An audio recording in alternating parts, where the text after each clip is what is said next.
अपने इस लेक्चर में हम पोजीशन वेक्टर मालूम करने के बारे में बात करेंगे। स्टैटिक्स के सब्जेक्ट में अक्सर हमें दो पॉइंट्स ए और बी के दरमियान पोजीशन वेक्टर मालूम करना होता है। जैसे कि ये हमारे सामने दो पॉइंट्स ए और बी हैं। इन पॉइंट्स के जो कोऑर्डिनेट्स हैं वो हमें पता होते हैं, यानी कि ए के जो कोऑर्डिनेट्स हैं वो हैं x1 y1 और बी के कोऑर्डिनेट्स हैं x2 y2। और इन कोऑर्डिनेट्स की यूनिट वही होगी जो कि डिस्टेंस की यूनिट्स होती हैं, यानी कि मीटर या फीट या इंच वगैरह। और हमने जो है वो एक वेक्टर आर ए बी मालूम करना है जिसको हम पोजीशन वेक्टर कहते हैं, और वो पॉइंट ए से पॉइंट बी तक होता है। इसको नाम हमने दे दिया है आर ए बी, ताकि हमें ये पता रहे कि ये ए से लेके बी तक है। हमारा मकसद होता है कि हम ये जो वेक्टर आर ए बी है, यानी कि ये वाला वेक्टर, ये आई और जे वगैरह की फॉर्म में मालूम करें। तो गोया कि हम ये कह सकते हैं कि इस वक्त जो है ये आर ए बी हमारा अननोन है। हम एक वेक्टर आर ए जो है वो आइडेंटिफाई कर सकते हैं जो कि हमारे सामने है। ये ओरिजिन से लेके पॉइंट ए तक है और ये वेक्टर होगा x1i प्लस y1j। x1 और y1 जो है वो पॉइंट ए के कोऑर्डिनेट्स हैं। इसी तरह हम आइडेंटिफाई कर सकते हैं एक और वेक्टर जो कि होगा आर बी, जो कि ये आपके सामने है। और ये आर बी जो है ये होगा x2i प्लस y2j, और x2 और y2 जो हैं वो पॉइंट बी के कोऑर्डिनेट्स हैं। गोया हमें वेक्टर आर ए और वेक्टर आर बी जो है वो आई और जे की फॉर्म में मुकम्मल तौर पर पता है, क्योंकि हमें ये नंबर x1 y1 और x2 y2 जो है ये हमें पता है।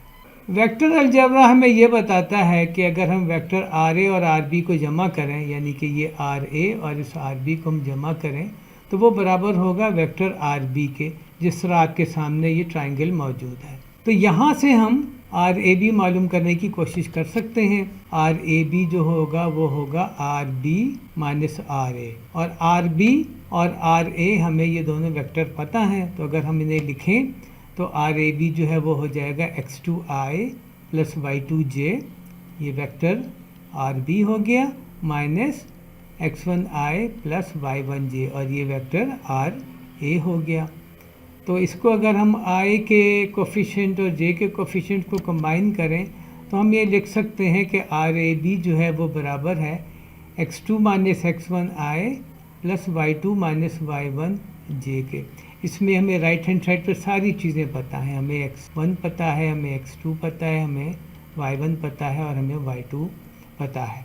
तो हम position vector R A B हम आराम से लिख सकते हैं। यहाँ अगर हम थोड़ा सा गौर से देखें तो इस ब्रैकेट के अंदर जो नंबर होगा वो है x2 माइनस x1, यानी कि x कोऑर्डिनेट जो है पॉइंट बी का और x कोऑर्डिनेट जो है वो पॉइंट ए का, और यहाँ पर है y2 माइनस y1, यानी कि y कोऑर्डिनेट पॉइंट बी का और y कोऑर्डिनेट पॉइंट ए का। गोया कि पॉइंट बी जो कि वेक्टर का हेड है उसकी चीज़ें जो है वो पहले आएंगी, और पॉइंट ए जो कि टेल है वेक्टर का, वेक्टर आर ए बी का, उसकी जो नंबर हैं वो बाद में आएंगे। पॉइंट ए से पॉइंट बी तक जो वेक्टर आर ए बी था वो हमने मालूम कर लिया। शर्त यह है कि हमें कोऑर्डिनेट्स जो है वो पता हो पॉइंट ए के और पॉइंट बी के। अगर हमें वेक्टर आर बी ए मालूम करना हो, यानी कि पॉइंट बी से लेके पॉइंट ए तक का वेक्टर पता करना हो, तो वो क्या होगा, हम अपनी जो तरतीब है उसको थोड़ा सा उलट देंगे। अभी वेक्टर आर बी ए जो होगा वो होगा x1 minus x2i plus y1 minus y2j।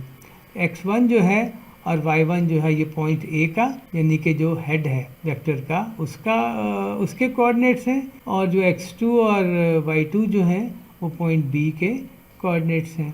तो गोया कि हम इस तरीके से पर अमल करते हुए आर बी ए भी मालूम कर सकते हैं। और इन दोनों वेक्टरों की, यानी कि आर ए बी और आर बी ए के जो यूनिट्स हैं वो मीटर या फीट और इंचेस वगैरह होंगे। अपनी इस गुफ्तगू को अगर हम 3 डायमेंशन में लेके जाएं तो हम आर ए बी जो है लिख सकते हैं बिल्कुल इसी तरह जिस तरह हमने पहले केस में लिखा। शर्त सिर्फ ये है कि हमें पॉइंट ए के जो कोऑर्डिनेट्स हैं वो होंगे x1, y1 और चूँकि अब हम 3D में है तो z1 भी होगा। और इसी तरह पॉइंट B के जो कोऑर्डिनेट्स हैं वो होंगे x2, y2 और z2। और जब हम इसको डायरेक्टली अब हम लिख सकते हैं कि RAB क्या होगा, वो होगा x2 minus x1i plus y2 minus y1j plus z2 minus z1k। यूँ हम 2D या 3D दोनों केसेस में पोजीशन वेक्टर आराम से लिख सकते हैं। शर्त ये है कि हमें पॉइंट्स, स्टार्टिंग पॉइंट और एंडिंग पॉइंट्स के कोऑर्डिनेट मुकम्मल तौर पर पता हों, यूनिट समेत। Thank you very much. उम्मीद है आपको ये लेक्चर पसंद आया होगा।